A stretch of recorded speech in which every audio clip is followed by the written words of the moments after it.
Hey everyone, welcome back to my channel here at Tech Imaginations. I'm Susan Vincentz, and in today's video we're going to talk some more about Screencastify and continue looking at some of the new features they've added. So today we're going to dive deeper into the new watch page and ways that you can share that and even track the viewers of your video. So stay with me. So here we are in Screencastify on our recordings page. So just a refresher, to get to your recordings page, you're going to click the three lines on the top left and click on My Recordings. It is also going to take you here after you get out of a video that you have finished recording. So I'm just going to choose one of my videos here, and then we're going to pause it to keep it from continuing to play while we discuss this.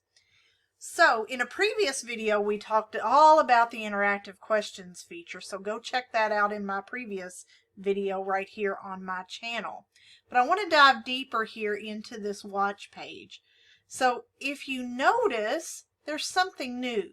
So before, you always had the ability to share to Google Classroom, you had the ability to turn on various other things, and some new features have been added here where you can export it to Edpuzzle and to Wakelet and so on. But you always had the ability to share it to Google Classroom or just get a link to send via email or send it to your Google Drive.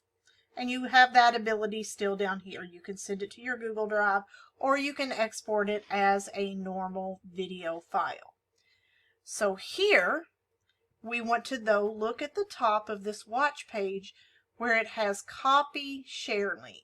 So when I copy this share link, it puts a copy of that on my clipboard where I have the ability to paste it wherever I need to. But let's look at these settings first. So you know how when you share a Google Doc or a Google Slide and you have to get the sharing settings correct to get the people to be able to view it the way that you want them to view it. So let's show these settings.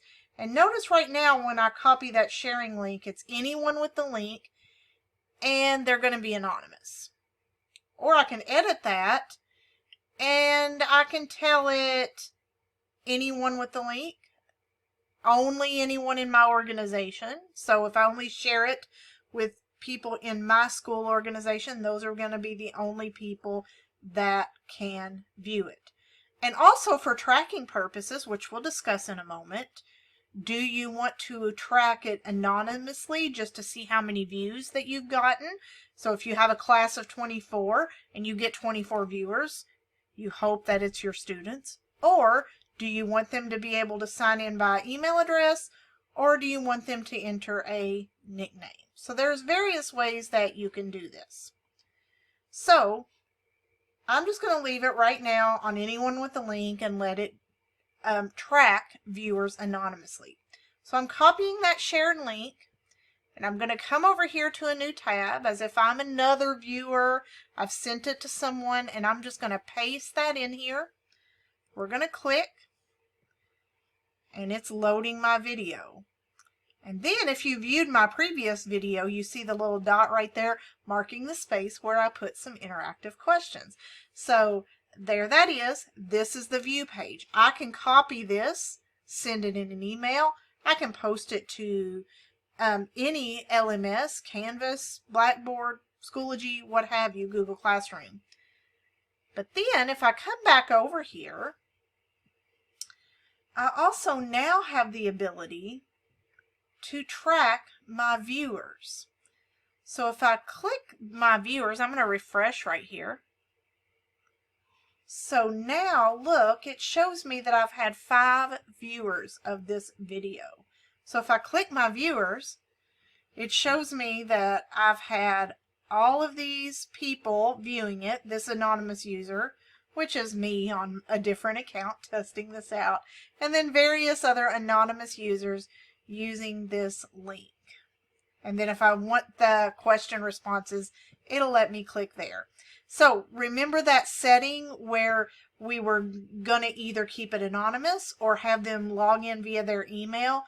If I would have set that up, it would show their email here, shows how many times they viewed it and when were the most recent views. So that just gives you a little bit analytical information for your own data tracking purposes. So I just went to one of my made videos that I already have, and I can copy the share link.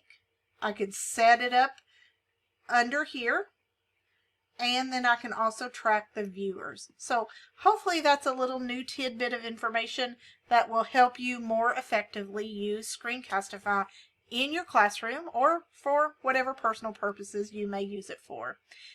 Enjoy!